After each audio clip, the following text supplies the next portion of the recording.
Hi, everyone, and welcome to a new series here on Indie Geek.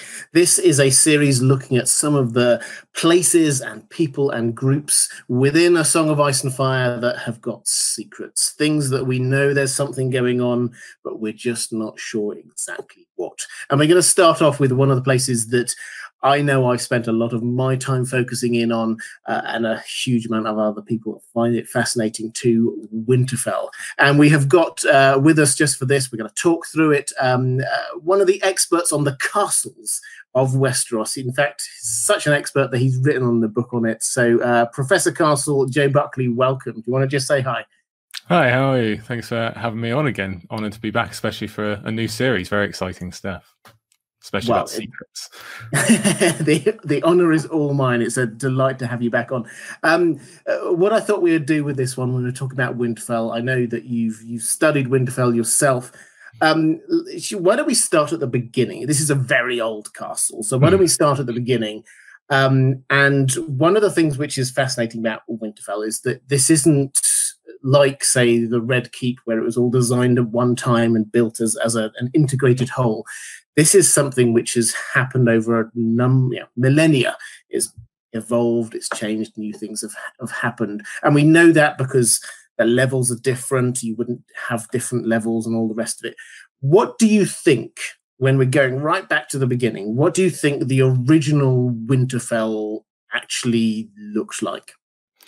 I think it has to kind of be in a set of three. I think you have to look at what was there already in terms of the natural resources. There's three kind of tent poles that, whether they were building stone walls or ring forts or whatever, there's three things already there that they had to work around, which is the Godswood, the springs, and if not the crypts as we know them, then kind of like an area for the crypts to be. I don't think they completely dug out the crypts from solid earth. I think there had to be at least some kind of natural cavities and tunnels to at least make them think, hey, we could turn this into a crypt, maybe. This would be a good idea.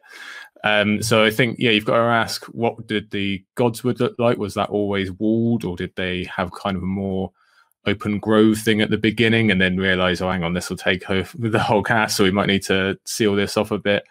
There was obviously something similar to the Great Hall that we have now around the hot springs, because that's where they would all want to be in the middle of this long night or a winter or whenever it was actually built. That's where they'd be focusing on. That's the whole point of being there in the first place.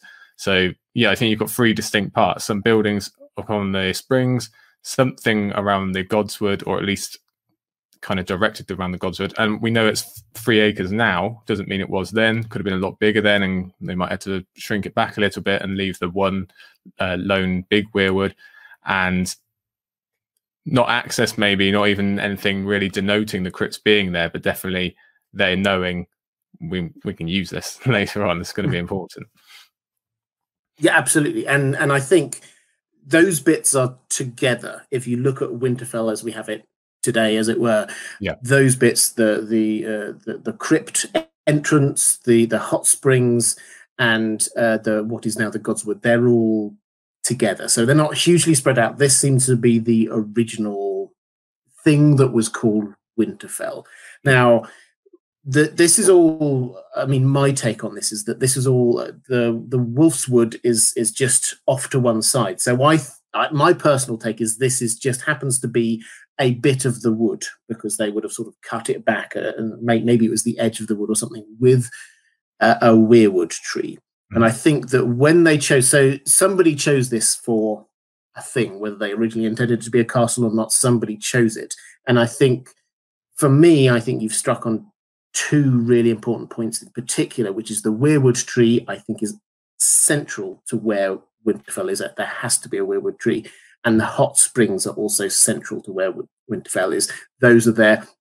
Nowadays, they're used for heating it and sort of keeping the vegetable patch going, the glass garden, which is where they grow lots of sort of summer foods all the year through. So they make use of them now. But at the time, we had a weirwood tree, whatever is the Godswood, hot springs, and then something to do with the crypt. So, and we're told that Bran the Builder built this with the aid of giants, probably with children of the forest.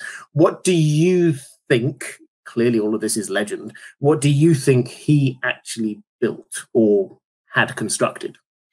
Well, the thing that interests me most about him is if we look at his other exploits, which is, or supposedly, are the Wall and Storm's End. Storm's End has very specific, really well-built walls that have served them quite well. Obviously, the Wall does as well. So I wonder if there's some kind of basis for Winterfell's current walls. Now, we know the outer wall was built later, or supposedly by, I think, Edric Stark. But the inner wall, even if Brandon the Builder didn't build that actual inner wall that's 100-foot tall, maybe he put down the foundations and there's some kind of magic in there and someone has built upon that later. So there's at least some kind of ring of protection, some sort of basis, because obviously if this is being built either during or after the Long Night, you're really going to be thinking of protection given what's just happened to humanity and all these attacks that have been happening. So, and you need to sell it to everyone. You need to sell that this is a safe place you can come. We've got these hot springs. And like you said, there's that kind of duality between physical, being pragmatic about it, in that we need this physical warmth to survive. We can make food here, etc. But that's not going to convince everybody. You need the protection of the wall, and you need the kind of spiritual, almost religious part of it too, because given the state of these people, especially Northmen, they need that side of it as well, and that's where the gods would come in. That's where the gods would come in, the weirwood. So you need a kind of triple threat. You need physical, going to eat, going to keep warm, spiritual. This is where we're supposed to be. This is where the old god wants us to be, and we've got this big wall around it, so you'll actually be safe. And I think that's how it needs to sell. And obviously, Brandon the Builder is a big part of that. Even if he doesn't build the natural parts of it in the Godswood and the springs themselves, he can add a wall because he's pretty good at walls. He is pretty good at walls. And the other thing he's pretty good at, I think those two other examples you've got, I think prove this. The wall, when it started, was actually quite low as far as we can understand it. It wasn't the point was not that this was a 600-700 foot high wall. This was a normal wall that had magical protections on it. You get Storm's End. The thing that we're told again and again is that it has magical protections. This is why you can't launch magic into Storm's End. That's why you have this whole random thing with Davos bringing Melisandre inside the wall so that she can then do magic because she couldn't do it outside. So the implication, I think, is that what Bran the Builder did was he created a magical defense as much as a physical one. Mm-hmm. So I think... and again, we don't have any evidence for this other than this is what the other things connected with him seems to be, that there is some kind of magical defense going on there. And my take is that the first bit was the crypt, that they chose where this was going to be. There's the crypt. There probably was something above ground as well. But as far as we can tell, nothing that remains is as old as the crypt itself and the establishment of Winterfell. So that's where we're on to start with. When it was established in, I mean, whether it was in the wake of the first Long Night, but it was definitely in reaction to and in the sort of the context of the fact that the others might come. We need something going on here. And we'll come on to what that might be in a bit when we talk about like theories and all the rest of it. But that's what we've got to start with. What happened? Can you like speed us through the next few thousand years? What was the evolution of Winterfell then over a period of time? What was added? Why? When? To get us to where we are now? Yeah, it's annoying that the place with the most history we have kind of not the most information about, because I guess because it stretches so far back that there are these really dark patches where all of a sudden there is a second wall, and you have the library tower. We don't know how it got there, who built it, or whatever else. But like we're saying, these core elements kind of remain at the core, and everything kind of spreads out around it. At some point, a wall did go around the Godswood, and they said, okay, that's going to be that for now. It's still 3 acres. It's still pretty big. We've got the Great Keep. Maybe we can start pumping the water out. How can we use these hot springs? So they put the glass gardens. We know the library tower has the hot water going through, and I don't think that's part of the same building. So they've obviously put some kind of engineering thought into it somewhere. We get all these other towers, the eventual Broken Tower, etc., like the Bell Tower, which I assume has bells in. They don't really say. I'm assuming that they build dungeons and tower cells at some point, but they never really tell us. That's kind of an oddity for Winterfell for some reason. And yeah, like I say, at some point, Edric Stark builds a second wall just to really double up and really kind of put the onus on defense, because every other great castle in Westeros has some kind of gimmick or some kind of natural defense. Winterfell doesn't, at least just to look at it plain sight. So we're going to double up on our walls and make Brandon the Builder happy in his memory, I guess. And that kind of gives us to where we are. That's how Winterfell looks, really. Yeah, so we've got a castle then that's built over millennia. Bits added on here and there. We've got like the first keep, which seems quite old. As you say, the walls appeared at some point. What we have now is something that it works, but it wasn't designed to be. Initially, it wasn't designed to be a castle, and you get this weird position where you get things at different levels, where you can like leave one tower on a sort of a bridge on like the 3rd floor and come into another one on the 1st floor, or vice versa, and everything's just sort of a little bit jumbled. You get outside, you get Wintertown, that I don't think we need to talk about huge amounts, but that's sort of like this, for when winter does come in the north, that's when people from all around gather, and they effectively come into the shelter of Winterfell. That's right. Where there's food, where there's some sort of warmth, and that everyone gathers in. So we have this kind of situation of a castle that's sort of come together over time, rather than something which has been designed specifically for a purpose. Do you think that when we say the North remembers, do you think that the North has forgotten what the original purpose might have been in some way? Oh, I absolutely do. I think that's just a natural part of having such a long history. And even though we're really guessing how long it is, we've got no idea if it's 8,000 or 4,000 or what, really. It could be longer.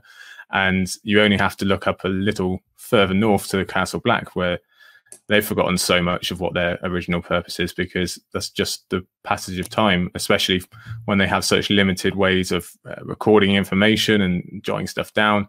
The amount of stuff that must be forgotten in the Castle Black library and the Winterfell library, that's just fallen by the wayside. So I absolutely do think there's multiple purposes that there's probably ones that we haven't even guessed at that are going to come out in the Winds of Winter and forward, because, like I say, information gets lost. Things do fall into legend and tales and kind of old Nan story time. So some of them survive that way, but how many of those stories have already fallen out of use and fallen out of circulation? So I always think about, I'm always so obsessed with the crypts leading into the tunnels and what that could have meant. What did they use that for in the long night? Stuff like that. I mean, we could go on forever and ever about different possibilities. And I think because that main purpose is so important, that, to be fair, it's a bit like the Jorah Mormont. No one really cares who the king is. To a certain point, the North small folk don't really care what the original purpose is. They just care that it's warm. They're just going there in the middle of winter to survive. I'm not really bothered about mystical things that happened 5,000 years ago, and just trying to keep my family alive. So priorities take over, stories fall by the wayside, and we just forget, and only the really important thing gets remembered. Yeah, I couldn't agree more. And things like there must always be a Stark and Winterfell may well have had some specific meaning originally. I've got my ideas on why that might be. I'm sure you've got your ideas. But over time, it indisputably becomes quite a useful phrase for House Stark. That, there's always got to be a Stark here. We're always going to be in charge. We're always going to be the people in Winterfell. So those kind of things do get adapted.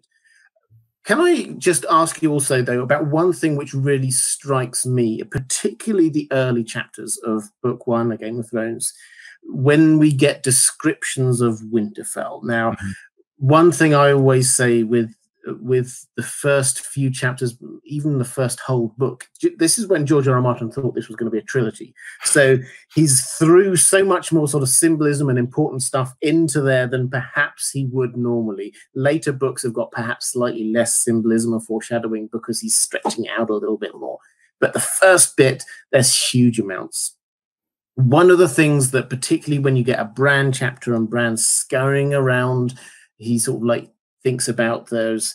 There's passages in the walls that feel like circular, and they're almost like sort of like he's going through roots of something. When the hot springs are talked about, it's talked about as if it's blood being pumped through the veins of the castle. When we think about the crypts, then it's the impression is very much of sort of like lungs breathing, air being breathed out. This is very much the idea of Winterfell as an organic castle, very different to all the other ones, which are very, this language isn't used there. For Winterfell, the idea is very much that it's alive in some way. Mm-hmm. What's your take on what George R. R. Martin meant that? He's trying to hint at something. What do you think he's trying to hint at with this idea of all of this imagery of Winterfell being alive? I think, I can't remember if I put this in my Castles book or not, but I should have. But Winterfell is a character kind of in on itself, and it has an arc. I'm pretty sure I did put this in there, I think. But it has an arc. I think you did, yeah. Yeah, we get introduced to it, and it has to kind of grow up and see the family leave, and then it dies, and now we're starting to see the rebirth and all that kind of stuff. And yeah, I think we are supposed to see it as a living thing, a character. I think it is supposed to be our connection between humanity and kind of what we know as society and what came before, and the kind of natural order of things in the giants and the children of the forest and whatever they had to do with not only building the castle itself, but just being there before and the way things are supposed to be, especially if you get into the idea of the others being some kind of corruption of humanity that we've created or the children have created, that they're not natural. So if Winterfell is kind of the defeat for that as well, and it's the defense not only against the others but against humanity for this natural pre-made land, then I think that's where you get in, because like you say, it's a comparison between the human body and the way of the land, lungs being down in the earth, blood being in the water. A lot of people have made that connection. I made the argument that the Godswood and Weirwood is the soul of Winterfell, and more the soul of the whole story. That's where we see Ned being is Nedish, and that's where Branagh has all his powers and might find the central kind of storyline of the ending. I think that's going to be really important. And you mentioned those early chapters where just everyone's there. There's nothing else like it at all in the whole series, and I don't think there will be until the end, where we have chapter after chapter after chapter at Winterfell. It's apart from the odd Daenerys is slotted in right at the beginning. It's something like, I don't know, it must be 6 or 7 straight chapters. And okay, we do get repeats during the Red Wedding, the Blackwater, the Purple Wedding to an extent, but it's nothing the same. And we don't have anywhere near that amount of POV characters that are POVs then or will be eventually, in kind of Cersei and Jaime. Like that's the big thing, that everybody is gathered at this place. So we're supposed to look at it really, really deeply. I think, like you're saying, George is really trying to hit us over the head here. But you need to pay attention to this part of the book, because, okay, it's the beginning, but this is going to come back. This is going to be important. And this is going to be our great link between two sides of the coin, because that's what A Song of Ice and Fire is. One side is the political, the humanity side. The other is this magical, ethereal, what else is their side. And Winterfell, I think, is the link between that. Yeah, I couldn't agree more. I think that Winterfell is I love the imagery that you've got of Winterfell as being sort of representative of the children of the forest, of nature, of all of the things that are inherently part of Westeros, rather than things that are not external threats, created things that have come from elsewhere. Exactly. The others, dragons, and all the rest of it. This is Westeros's beating heart in a way.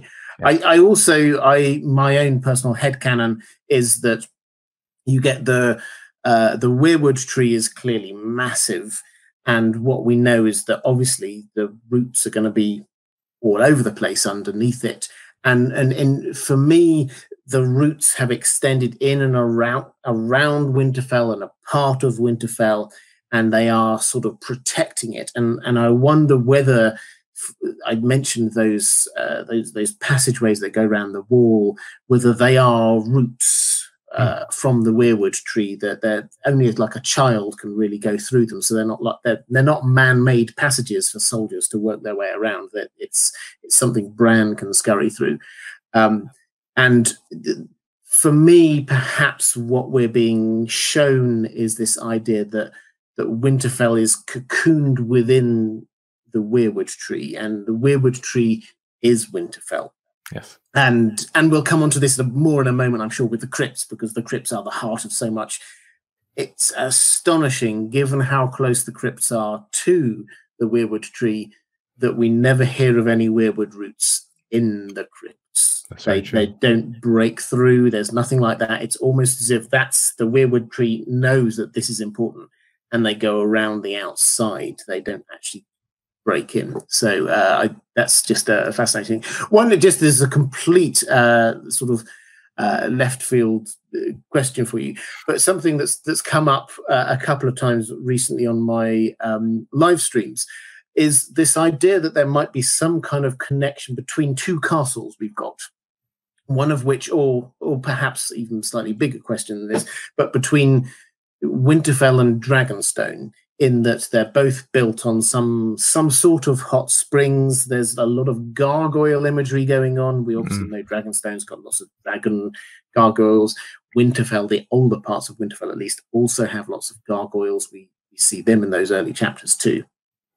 So there's then, perhaps you can pick and choose which one you answer. There's either that, is that a link that we're supposed to be paying attention to, or should we be paying attention to the similarities between the crypts of Winterfell underneath a weirwood tree and, say, Bloodraven's cave, which is, like, again, lots of passages and things like that underneath a weirwood tree?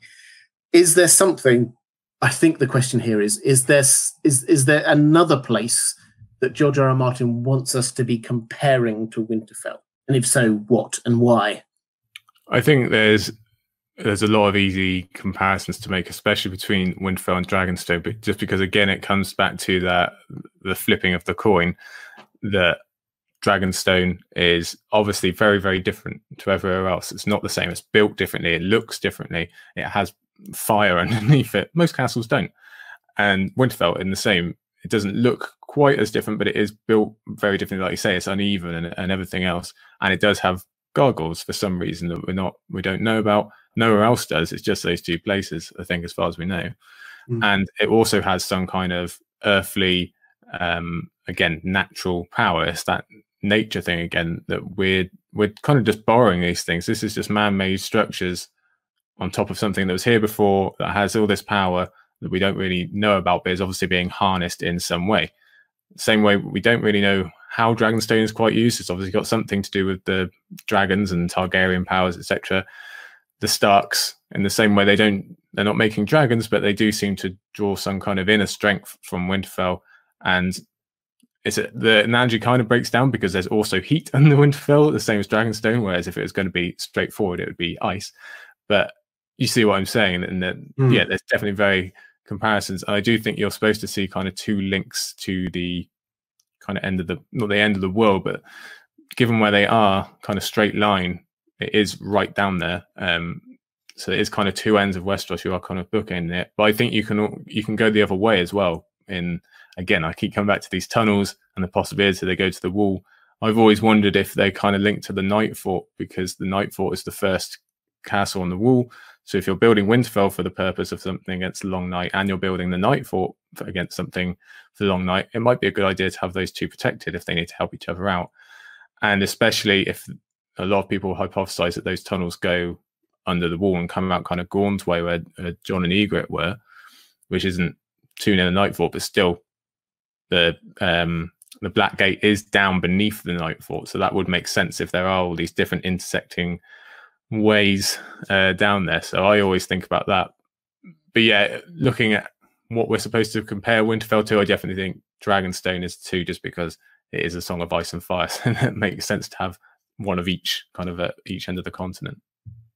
Yeah, yeah, absolutely. So we've got Dragonstone, which is very much fire and sulfur and dragony and all the rest of it, and then we get Winterfell, which is a lot more to do with ice. Yes, they've got the hot springs and all the rest of it, but the imagery is very wintry and icy and all the rest of it. So yeah, the balance of ice and fire is definitely going on there. Why don't we pick up on this idea of tunnels? Because you've mentioned it, and I think it's a fascinating one. But I would love to know if, and I've not spotted it. You may have. I know you've just studied Winterfell a lot, and you're clearly fascinated by the tunnels. We know there's tunnels under, or there are legends of tunnels at least, that take you under the wall.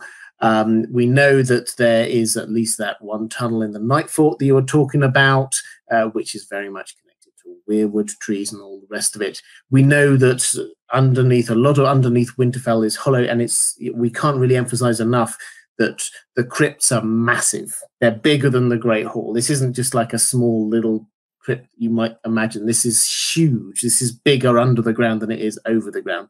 And there's a lot of tunnels and stuff going on. The distance from Winterfell to the wall, though, is hundreds of miles. Are you suggesting that there is a tunnel that takes you from the wall to Winterfell? And if so, is there some hint of that in Winterfell that we can pick up on? There's not so much, unfortunately. I'd like there to be. And yeah, when you start thinking kind of logistics wise, it does break down a little bit, but I want there to be very much so. I just think that would be, again, that connection between the dual purpose of Winterfell and the wall being that they're supposed to be for the same thing in theory, guard against the long night. So I want them to be connected. And I think it could make for some really interesting endgame scenarios, because you can look at it either way. You can either look at if Winterfell becomes besieged or something like that as an escape route and people get out that way, whether they come out somewhere else in the north or by the wall or whatever else. Or you can look at it that's how the others are going to come into Winterfell, because I just have this image of kind of everyone looking out of Winterfell, being on the walls, prepared for the long night, the others are coming, and then you find out they're actually behind you and coming up out of the ground. I just like that imagery.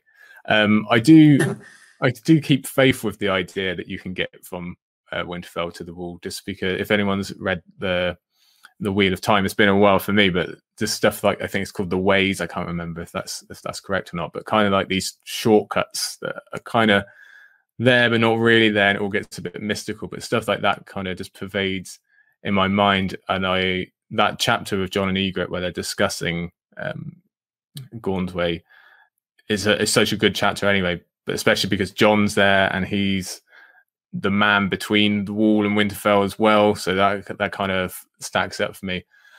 Yeah, I'd want there to be. There probably isn't. There definitely isn't a sign that's pointing there other than my own want. You can probably tell I do get a bit obsessed with the tunnels. I like short. Oh no, well, you're right to be obsessed with them. I think they're fascinating, and I think that the moment you take the idea that there might be tunnels, that's when it gets really interesting. And I think there might. I agree completely that there might be tunnels, because we know there is massive stuff underground at Winterfell. We know that there's massive stuff underground at the wall. In fact, if you go right across Westeros, the amount of times when I was doing my Traveler's Guide, the amount of times when I just came across, hang on, so there's like cave systems here as well. In the Westerlands near sort of Casterly Rock and north of that, there's loads there. There's a whole load. There's some down in Dorne that we never even think about. There's a whole load just dotted about all over the place. Now, my tinfoil with this is that this is to do with the weirwood trees. Now, the weirwood trees, perhaps we've not got time to go into it now, but there is a lot of suggestion that it's not just weirwood trees randomly all over the place. This is a weirwood network, and they are all connected. The primary evidence for this is the fact that weirwood trees don't seem to be able to grow in places if they can't connect up in some way. They can't grow at the top of the Erie, for example, lots of stone there. They don't seem to be growing much in dawn. They don't seem to grow across sort of open water. So this is all hinting at the fact that they might be connected. Added to which that a couple of weirwoods that we've been underneath, Winterfell and Bloodraven's Cave, there are caves underneath that seem to be going around. So all of this seems to suggest to me that perhaps the weirwood network is connected, and if, as I was hypothesizing a while ago, that tunnel through the walls of Winterfell is actually a route, I wonder whether or not this is the weirwood trees themselves, which, as we know, when they get old and calcify, they start to look like stone, could actually become tunnels in some way. So that's my tinfoil theory about that, is that this might be connected. And when I was saying it becomes interesting when you accept the possibility that that might be the case, what might happen then? Is this the way that Bran can get all the way from north of the wall down to Winterfell? Might he suddenly pop up there? If Winterfell gets besieged, might this be the way people get out afterwards? As you say, maybe the others could get in. There's lots of different possibilities when you start to think of the world as operating not just at ground level, but underground level. But let's move on to this idea that, or actually some more theories. Let's go with theories, because we get lots of theories about this, and lots of them are connected to the crypts. So let's work our way through a few of these. First of all, this idea that there might be a dragon down there in some way. Now, there are part of this is because of this idea maybe there's a dragon heating these hot springs. There's also this weird bit when Bran through summer sees what looks like possibly a dragon escaping. Yeah. Who knows? What's your take on the idea that there might be a dragon in Winterfell or under Winterfell? I'm not a big supporter of it. I don't like the idea too much, because I like the idea of dragons being in Winterfell. I think there's a lot of symbology and a lot of really good connections to make there, but I want them to come with Daenerys. I don't really like the idea of them already being there so much. Especially, I really do discount what Bran saw through summer. I do think that's just kind of a red herring type thing. I absolutely understand the folk tales about a dragon heating the water, because that's something we have in real life. We have those kind of stories, especially us Brits over here. And if you're anywhere near Wales and all their dragon stories, that's just something that happens. Dragons warming up certain places. So I understand why that's existent in the story, but I don't think that's true. The closest I would ever accept is Mushroom, his story about everything Mushroom says is true. Everything. That's just a fact. Canon. I think it's Vermax, isn't it? He says lays the eggs. I think I've got that right. Yeah. Yeah. Whoever it is. I think so. Anyway. But yeah. Yeah.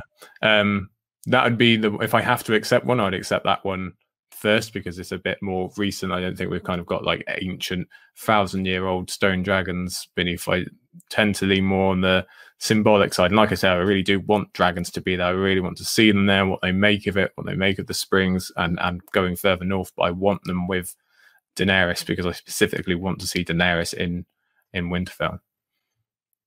Yes, and we have seen some dragons go there, just sort of like in passing. There was, as you say, we get Vermax, we get Alicent Targaryen, who flies up. She goes to Winterfell and to the north. She tries to fly north of the wall and can't, which is perhaps a matter for another secrets of discussion. But so we do have some dragons that have been up there, but they don't naturally seem to fit. They don't like the cold. They don't like the wind. It's not really their place. As you say, it's possible maybe some dragon eggs down there, but the idea that there has always been a dragon there doesn't work for me. No. They've never. The fact that there's a dragon who's thousands of years old heating that it just sounds like myths and all the rest of it. My general take is that this is more figurative. This is more trying to show us that there is a dragon in Winterfell. This is hinting to Jon. This is when we get Jon, we're not, and we often use the phrase, a dragon raised by wolves. I don't personally think that's exactly right, because actually this is a half dragon, half wolf who happens to have been raised by wolves. And so Jon's imagery is not just dragonish, it's ice dragon, or ice and fire joined together. So there's lots of imagery there about an ice dragon connected with him. There's lots of imagery about dragon glass, which is obviously frozen fire connected with Jon, and that is the imagery that's there. So this idea that there might be a dragon, particularly an ice dragon underneath Winterfell, for me, that's talking about Jon. Okay, let's go deeper into the history of the crypts and this idea that there might be something hidden at the bottom of them.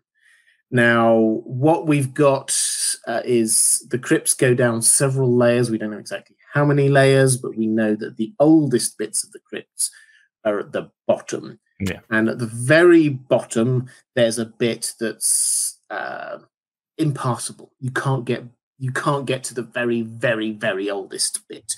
Now, this in and of itself, we should say, is suspicious, because we don't hear anything about any of the rest of the crypts where there's falling masonry or any problems at all. So why there should be this area where you can't get through it's not clear. But there is something about that is preventing us from going to the very oldest bits, which obviously makes people go, what's behind there? What's your best take on, I mean, people talk about maybe that's where the Night King or Night's King is hidden, or the Night's Queen, or maybe that, lots of different ideas. What do you think is hidden back there? I thought I'm not a good theorizer. I never come up with good stuff myself. I always lean more on the what would it mean, kind of symbolic, like you say, kind of more representative stuff. I struggle to think what's down there. I don't think it's a specific, like, I don't think it's a Night's King. I don't think they've got an other, or the original other, the great other down there, or something like that. I don't think it's a kind of I forget the name of the series, Lyriel, Sabriel, that's it. The kind of the big bad is buried beneath everything, and they've had to build everything on top of it. I don't think it's that, but I do think that there's obviously some importance, because George is a horror writer by trade, and like you say, if he wants you to know about the door so that you're wondering what's behind it. Otherwise, there's no point mentioning the door. So, like you say, having a collapsed level or multiple levels, we don't really know. We don't get the best descriptors of it, because we've not got the best narrators. Bran is the main one. He's only 8. He knows all the names of the kings, but he can't know, at least not yet, the whole history of the crypts. Jon only really thinks about them in dream form, and Theon obviously is kind of clueless about the whole thing. And of that, we really only have Ned for a short while, so we don't get a good cross section. We don't really get a good idea of why on earth they would build them this way or fill them this way anyway. Like we said earlier, I think they kind of had that structure that they thought they could use that way, but there's no explanation about why they would ever go down and then fill it up from the bottom. Why would you not do the other way? It just makes a lot more sense, even if you're going to think about filling out. It just doesn't make a lot of sense. So there's got to be a reason for that, like you say. And I think, to be honest, most likely it's going to be some kind of something like what you would find at the bottom of Dragonstone, if it's like the ultimate fire type thing, the ultimate source of the fires of the world, they call it. So I wouldn't be surprised if it is something that is truly representative of the North, like, as you're saying, the giant roots of the first weirwood, or something like that. Something that is really very, very north and very ice and very wintry, being in Winterfell. So we get that dual side again. Other than that, I really don't know, but I do think it will come up, because, like I say, George wants us to think about it, and I think it is going to be something to do with Bran learning about the crypts, because although Jon is more connected with learning who he is through the crypts, I don't like that side as much. I like Bran being more connected to the crypts, being that he's physically there for a long time, and also just because the crypts are recorded history. They're our best recorded history of the Starks. And what is Bran if not a recorded history reader? That's what he's there for. That's what he's going to learn. So I think that's definitely kind of Bran's area that he's going to get to whenever he returns to Winterfell, whether physically or mentally or through the weirwood net, or whatever. Like you say, maybe he comes through the tunnels and comes upon the bottom of the crypts. So that would be my guess, even if I can't think of something specific. It might actually be. Yeah, my take, I mean, it's a subtle nuance. My take is that Bran is the lived experience of the world rather than the recorded. I mean, and this is one of the ones that I think, as is often the way, we don't get sidetracked by season 8 here on this channel, but season 8 tried rather ham-fistedly to show the distinction between recorded history and lived history. And I think Bran is the representative of the lived history, is that the Weirwood Network shows you what happened. You're there, you experience it, you see it, and all the rest of it, rather than, as we get through George R.R. Martin's writings, they are all people's written history in some way. We get the Fire and Blood, the World of Ice and Fire are literal written histories, which is not necessarily accurately true. But then the lived experiences only ever give us a very subjective experience as well. So they are true as far as they go, but they are also very subjective. Sorry. No, go ahead. I like that because I think, as you're kind of alluding to, that is kind of the point of the series, and how George writes it is that recorded history is in no way should be kind of taken at face value. Because if you look at someone like Tyrion, how is history really going to remember Tyrion? Not well, probably not favorably. Whereas we've actually been in his mind, we know the circumstances. How will history remember Joffrey? Again, not as it should be. So I think you're dead on there. That it's important that we have Bran. Yeah, exactly. And this is the lived history, and we get a little bit of it through Bran, because we see his experiences going back through the history of the Weirwood in Winterfell. He sees things going back, what looks like Lyanna and Benjen play fighting as children, what lots of people have speculated, I would tend to agree, is Dunk and possibly Old Man. I don't know, certainly somebody there. And then you sort of go back through various generations, and then you see the earliest one is what appears to be a sacrifice in front of what was a smaller weirwood tree. And that may well be all the way back to the beginning of Winterfell. We don't know, but that's sort of hinted at. And it's also sort of hinted at that the person being sacrificed was Brandon, because of the language George R. R. Martin uses, that Brandon could feel the blood in his mouth.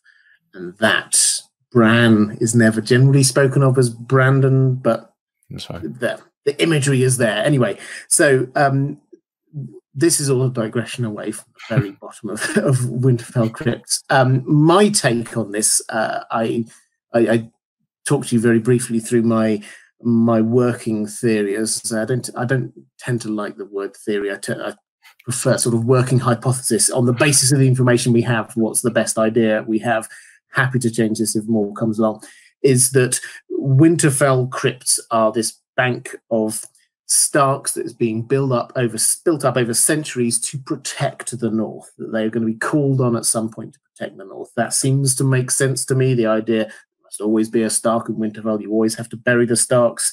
We get the imagery of the spirits being kept in there, that we get repeated again and again. And whenever you get people go in there, they seem to feel, the Stark spirits seem to be there. Particularly Ned feels the judgment and the eyes of the Starks upon him when he's there. So the Starks seem to be locked in there in some way. And given, as we've said, that the context for the creation of all this seems to have been the others and how do we protect the world and all the rest of it, that creating this sort of like army which is built up over time seems to make sense to me. That works, I think, with this idea that we haven't got time right now to go into all of my theory. If you're interested in my theory on that, then I've done various videos on it. That I'm probably the best starting place is one called something like the Crypts of Winterfell and the Horn of Winter. Might be the Horn of Winter and the Crypts of Winterfell. Anyway, have a look for that one. The idea is that the Horn of Winter is the thing which raises the Starks, and that was blown once earlier, as the legends go, when the Night's King came, and then this was blown, and contrary to what some people said, the wall did not fall, so that seems just to be a lie and a rumor. What did happen, though, apparently, was that the giants were raised from the earth. Those giants, I think, are the Starks. I think it probably even the Stark statues. But if this were the case, if the Horn of Winter were blown all that time ago, the Night's King was the 13th Lord Commander, so if it was that started at roughly the same time as Winterfell, we would expect that the first 13 generations or so of Starks would have risen on that call. And that is roughly what we see here, is that the very, very oldest part of Winterfell crypts we don't get access to, because that is where the Starks have already left. They've started again, effectively said, we called them once with the Horn of Winter. They've gone and done their bit. They defeated the Night's King.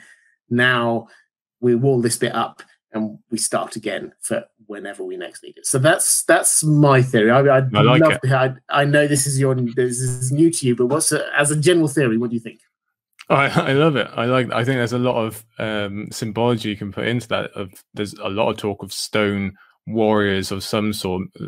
We've got stone dragons. That's one thing, but there's also in Braavos, that's the Titan of Braavos. He's a stone warrior of sorts. There's always people looking for strength in stone and all that kind of thing, and not just in A Song of Ice and Fire. That's Terracotta warriors, and in Arthurian legends, there's, even Harry Potter, they have the suits come alive and defend the castle. So you can put it anywhere. I really, really like that as a reason for why part of it's collapsed and no one has this memory. And it also, I think it fits that between the actual long night and whatever we've got coming, that maybe there was this kind of very, very close to it all happening again, or something near it with the Night's King, because obviously there's so much stuff with him and mating with others and all that kind of thing. So if there was something that very nearly went wrong and the Starks were the ones to save the world, so to speak, without really getting the recognition, I could definitely see that being something that happens again, because it's a common question, like how bad this coming long night will be. Are they actually going to sweep through Westeros? And a lot of people would like to see that. Or is it going to be they get as far as Winterfell and this kind of thing happens again? So yeah, I could definitely see that being a reason and being something we see come up again. I love that theory. This is why I leave theorizing to other people. I can't come up with this. Well, I mean, the Titan of Braavos, the legend is, comes to life.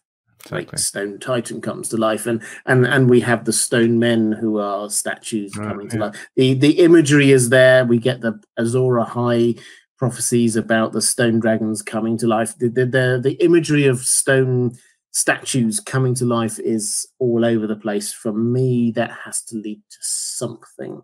But anyway, I'm glad you like it. I should count you as another adherent to this theory. Where do we move to the future for Winterfell? I know this is a thing that you started to do in your book. You were looking at all the different castles. I should probably say this is called, I think it's called The Great Castles of Westeros by Joe Buckley. Buy it. I bought it, so I'm not recommending it randomly. It's an excellent read. Please do go and do it. I'll make sure there's a link down in the description for it as well. In that, one thing that you do is kind of speculate a little bit about what might be the future of these castles. And with Winterfell in the books, where we've left it is that the Boltons are in charge, but there's lots of political machinations going on around the outside. Winter has really set in. All but one of the gates of Winterfell are frozen shut. Stannis is camped outside. Theon has escaped. There's lots going on. What's your thought on what the future is for Winterfell in the Winds of Winter?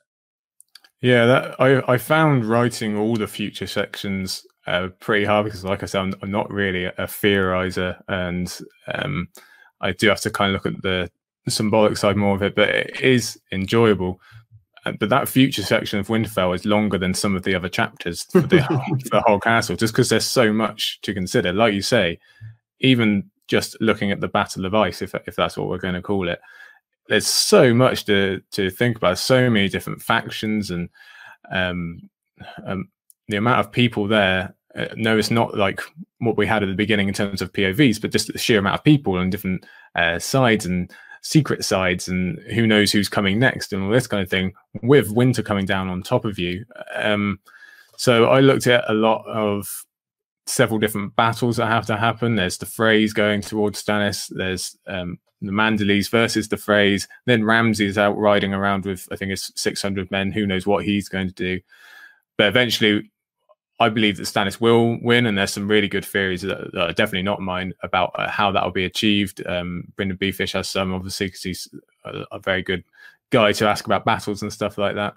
But eventually, it'll be the Boltons are cleared out and Stannis is there. I think most people would agree that in some form or fashion that will come about. But then what happens to Stannis after? Is he just accepted by the Northerners, or is it much more of a Stannis-like story where he's not actually appreciated for what he's done? He gets shoved to the side again. Suddenly Rickon's back, perhaps, or Jon is now coming back and he's free from his Night's Oath, and here's Robb's will coming out of the neck, and this says this about who has Winterfell. And there's a whole amalgamation of stuff that I've got no idea what order it's going to come in. It really could be early on, it really could be later.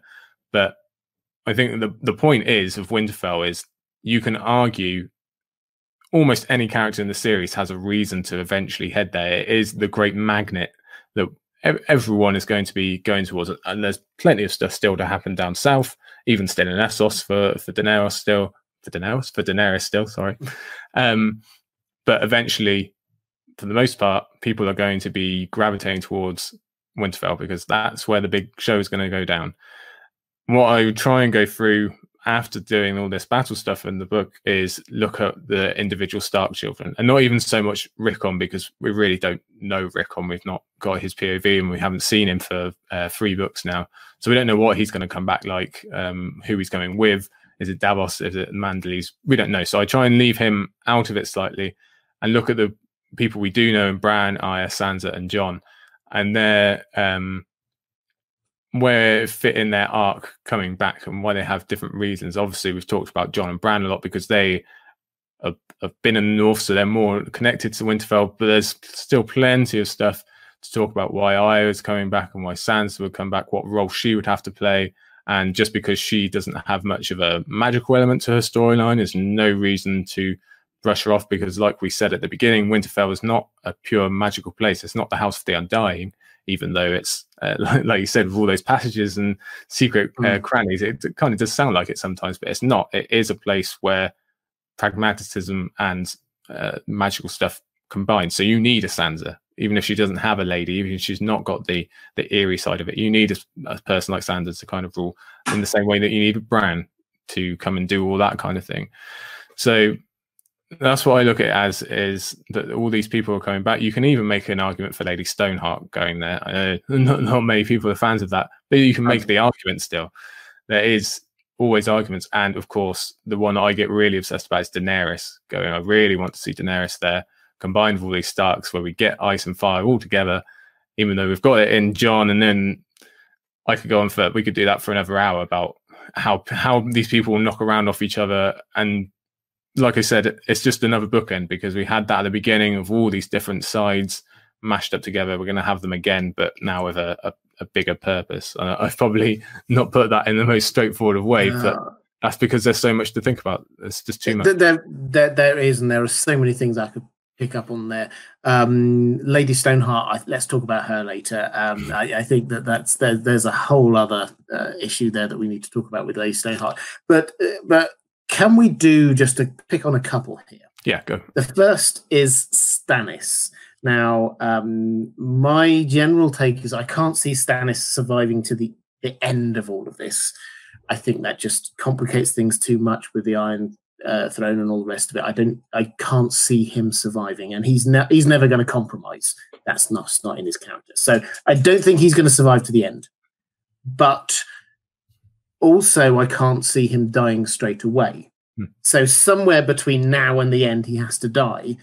What you sort of hinted at the idea that there are suggestions that he might survive through and take Winterfell. Talk us through that. Why do you think that he's going to? In order for him to do that, he's got an army outside that is slowly dying.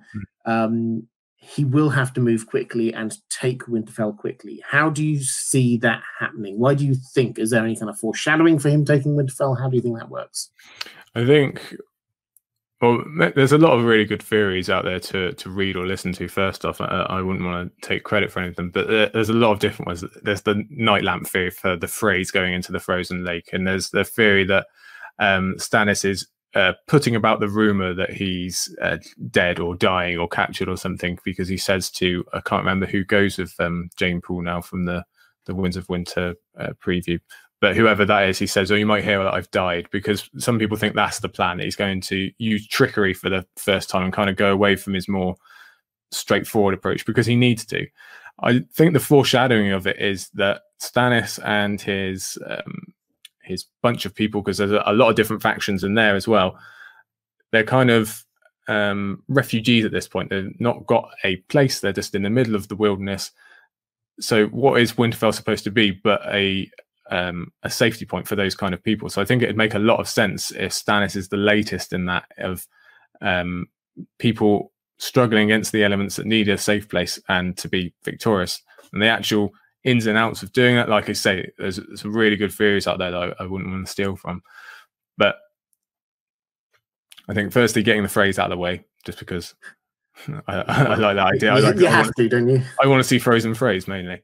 But also the inner politics in Winterfell, I think, are just going to collapse in on Roose, because Winterfell is supposed to be the place where that doesn't happen, where everyone's united, and the Starks have always been united, at least the ones we've seen. We don't have, it's not a Lannisters, it's not a Red Keep situation where everyone's secretly trying to stab each other in the back. The Starks are united, they all love each other. Now that's whitewashing over a lot of Stark history, because obviously there were Starks that didn't like each other and plotted against each other. Winterfell isn't exempt from politics, but in general the symbol is that's not supposed to happen here. But because Roose isn't supposed to be there, because he isn't a Stark in Winterfell and we don't have a Stark in Winterfell, I think that kind of that aura, that protection against that kind of stuff has dissolved. So he's going to have multiple factions kind of suddenly collapsing, especially when it's a tide of battle type thing. If it ever looks like Stannis is going to win or could win, Roose is going to lose a lot of friends very quickly, because a lot of the smaller houses he's got, like the Riswells or the Serwyns or the remnants of those houses, they're not there because they believe in Roose. They're there because they've got no other choice. There's no one else to go around. And if they say no, the Bolton kind of / Dustin grouping will just wipe them out. So they have to go along with it. But if it looks like there's another option all of a sudden, or if Rickon and the Manderlys or Davos, whoever, also turn up at the same time, it's not going to look good for Roose. And I think he's going to suffer what you aren't supposed to suffer in Winterfell, which is kind of a collapse of politics and all that kind of stuff, and a lack of loyalty, because that's what the Starks have always relied on, loyalty that way through. I think that is the main thing going on here, is that the Boltons do not have the support of the North, and that will play against them. The Manderlys will go against them. We've got huge amounts of Stannis outside. Jon will at some point head down from Castle Black. That was his plan before he got killed. But I want to talk about one more thing, which is the sort of the end of Winterfell. And this ties in with one character you were talking about just a moment ago as well, which is Sansa. Now, I'm sure, obviously on the show, at the end of it all, she ended up as Queen of the North, Lady of Winterfell. My take is that the sort of the direwolf foreshadowing, direwolf being called Lady, implies that a version of that will probably happen in the books, that she will end up as Lady of Winterfell. Do you buy into that as well? Do you think that is where the end game of this for Winterfell is going to be, that we're going to have Sansa ruling Winterfell in one way, shape or form? Bottom line, yeah, I think probably that is, because Bran, I don't think, will be in any kind of shape to do that, or won't have he's going to have bigger fish to fry if he even survives. And there's obviously theories about him going down to the other faces and that. I definitely don't think Jon's going to be in any shape or around to do it. Arya's not that kind of person. And I just think there's so much setup for Sansa being kind of next good queen, if we call her good Queen Alysanne. I think it's going to be good Queen Sansa or good lady or whatever she is. Good Queen Alysanne. Yeah. Yeah, there you go. So I definitely think there's a lot of setup for that, and she's learned all these very specific lessons about ruling and about basically how not to do it, that she's going to be put into good use. And she had the furthest kind of deviation from being a Stark, not just because she lost Lady, but there's all the early stuff about her being very, very different and in love with the court and in love with the Red Keep. And not only that, but she's been the most physically separate. But then very quickly, more quickly than you think on a reread, she gets right back into it with visits to the Godswood and thinking about her Starkness and rebuilding Winterfell in the snow. That's such a massive scene for kind of hints about the future. So I could very easily see her being the one to rebuild whatever's left after this climactic battle, or whatever it might be, whether that's physical or symbolic, rebuilding this trust from the North and everything that her father and all the generations of Starks had built, which was lost in her time. She's going to be the one to start that again and bring the North back together as this community where, again, nowhere's exempt from these politics that we see in the South, but the North is generally better at it. So I think she'll be the one to regain that loyalty, because she'll actually be the public face and the one that people see and can gather around for a multitude of reasons, not only because she's got the skill, she's got the support of multiple factions, she's got the veil. I think personally she's going to go via the Riverlands. I think there's a lot of clues for Arya and Sansa meeting back in the Riverlands. Personally, again, we've got Lady Stoneheart talk that we won't get into, but there's just a lot. She looks like a Tully, but she is definitely Northern. She's got all that Northern stuff. And yeah, I do wonder if Winterfell will be there. I've often thought if it's going to be a kind of bittersweet, it serves its ultimate purpose, we can't use it anymore, it gets kind of used up this one last time. I wouldn't be surprised, because George does like the bittersweet. So maybe Sansa has to go elsewhere, but ultimately I don't think that will happen. I think it will be Sansa in some form of Winterfell. And I often get obsessed with what the last scene will be in the books. I've had a lot of different theories, but I really, really wouldn't be surprised if the last chapter, the last whatever, is someone sat by the weirwood, by the pool, as Ned was. I wouldn't be surprised if it was Sansa, just because I think there's a lot of ways that would be pretty cool. Yeah, I mean, I don't know whether that's the... I've got lots of theories too about what the last scene of the whole story might be, but I think I agree completely in terms of Sansa's story arc, taking her from Winterfell and not wanting to be there and not wanting to be Starkish, and then bringing her full circle back around to that. That makes huge amounts of sense to me. She's been learning how to be a politician. She's going to be a lady, and fundamentally, she is very certainly, I think, going to be the only Stark left who could manage Winterfell. I think it may well get, if not destroyed, then quite severely damaged, and it may well be that we get her doing the rebuilding job. We're not going to see the whole thing, but I think that we're going to leave the story with her in charge at Winterfell, starting to rebuild, and then the new generations can go on from there. I do also think, I think I've mentioned it when I came in your stream before, about I'm convinced that Winterfell will be where Littlefinger dies, and I'm because it's, again, that whole Ned came down to the place where politics rules and couldn't handle it and died. I think Littlefinger will go to the place where politics doesn't rule and family does, and he will die because of it.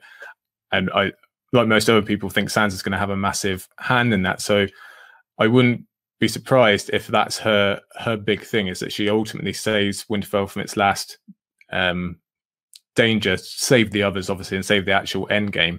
Because if we're cutting out the magical parts, I am absolutely steadfast on Peter Baelish being the ultimate villain. He's worse than Joffrey, he's worse than Cersei, everyone else. He's my antagonist of the series, save the others. So Sansa defeating him where it all began and where he kicked off everything, it's like we see his first fingers on the trigger, so to speak, at Winterfell, that would fit a lot. So I can't let go of that theory that Sansa will bring him down in Winterfell. That's where he'll die, and that's going to be her reclaiming of Winterfell. And then whatever else happens after. Yeah, I agree. I think he will. That will be where his end is, and I think that was. It's also when Sansa has got the ammunition to get rid of him. She knows that he killed Lysa Arryn, the Lords of the Vale. If they found that out, they would kill him. So she could do it that way. She knows that he betrayed her father. The Northern Lords would get rid of him if they found out. So it's only when she gets to the position where she feels safe, that's when she will pull the trigger. And that place where she feels safe is Winterfell. So I would agree with that completely. Okay, I think we're kind of drawing this to an end now. But what we've got, just to sort of summarize that, is we've got Winterfell as this castle that originally wasn't a castle. It was built a long time ago as this kind of sort of defense mechanism in some ways, a reaction to the others, what was going on in the world at the time. It's magical and it's alive in as much as it is an actual practical castle. Shooting forward through time, it is definitely going to have a role in the end game. The Starks are going to come back, and although a lot of those rumors of what was, what might be underneath Winterfell, dragons and all the rest of it, are probably just rumors and legends, there is definitely going to be something that is there that is going to impact on the story in the long term. Otherwise, George R.R. Martin would not have given us all these hints about what's going on underneath Winterfell. Is there anything you sort of want to add as sort of a high level sort of, this is something, or just a hint, something else to look out for in Winterfell? Where to start? Like we say, there's almost anything. You can pick, like I said, you can pick almost any character and see them having a major moment. Jaime coming back to Winterfell, just to pick someone out of the blue, would be huge for his arc, and bringing that same kind of roundabout that you talked about, Sansa. You can do it with anyone. Real high level, well, like I say, it doesn't really get much higher than the end game, and whether it's going to kind of be used up. But I think the whole point of it, like we said right at the beginning, is it's a character, and we're going to see its greatest moment to come. We've had it. We opened on it being comfortable and safe, and then all these bad things happened to it, and it kind of died and went away. But it's supposed to represent the kind of coming together of humanity and remembering what's important.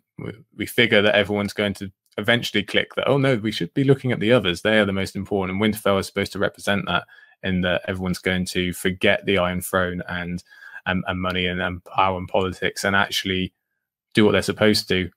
Because again, Winterfell is the representation of how things are supposed to be. And I hope there's some kind of return to that in a way, not that humanity gets wiped out and the children of the forest come back or anything, but there's some kind of happy medium that Winterfell is a symbol of returning to how things should be, and we're not as obsessed with the Iron Throne and power and politics. Now, I say that knowing this is a series written by George R.R. Martin, so I don't think it's going to be quite as happy-go-lucky as that, but some kind of looking forward optimistically, yeah. Here's hoping for a happy ending for Winterfell. Joe, do you want to tell people where they can find you? You've got a podcast, for instance. I do, yeah. I do, yeah. You can either find me lounging around Twitter at Sir Buckley, SER Buckley, or I'm on the Isle of Faces weekly. I help out History of Westeros with their Valar Redis project. Our episodes are called Scraps and Scrolls. We pick up everything Aziz doesn't get time for. We do some extra episodes as well. We're doing some Sporkle trivia episodes at the moment, opening and closing sentences of POV chapters. That's good fun. We have some good guests on. And yeah, we're normally just talking a Song of Ice and Fire, one way or the other. There's always something on there. So do come and say hello. We'd love to have you. Fantastic. Guys, I would highly recommend it. As I've already mentioned, the book, The Great Castles of Westeros, link down in the description. I would personally recommend it, as I would recommend the podcast. I'm going to make you disappear for just one moment, if that's okay, Joe. If you're watching this, then you may well be interested in other videos that I've been doing about the secrets of Westeros. There is a link here, just about here, if you'd like to support this channel or get access to some some content I create just for my patrons, then you'll find that there is a link appearing just around here. Take care, everyone. I've really enjoyed this one, and I will see you again soon.